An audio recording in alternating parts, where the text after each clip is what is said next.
आप सुन रहे हैं सिंगर बंसीधर चौधरी माँ अनीता शिवानी को।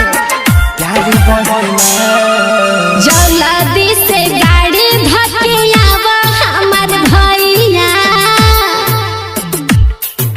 जल्दी से गाड़ी धकियावा हमर भैया, जल्दी से गाड़ी धकियावा हमर भैया। पवन पे बहार बरसे सावन के फुहार, राखी बांधे महो केना के बतैयो बहिना यापन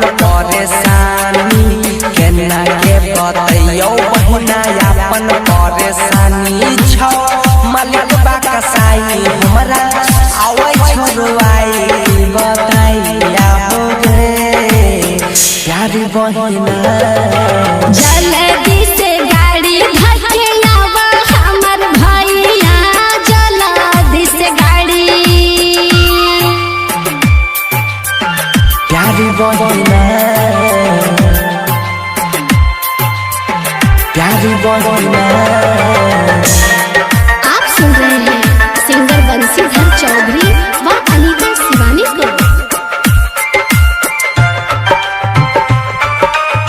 छोटे ही में भैया छोड़ के हमके चली गईला सहार हो। की करियो मजबूरी छौ ऐसन बाबूजी त कमजोर लगे बात के बुझे छै मजबूरी, बात के बुझे छै परेशानी छियो न भैया कठोर गे। जल्दी से गाड़ी धकियावा हमर भैया, जल्दी से गाड़ी धकियावा हमर भैया। आइल पावन त्योहार बरस सावन के फुहार, राखी बांधे महो जल्दी से गाड़ी धकियावा हमर भैया, जल्दी से गाड़ी।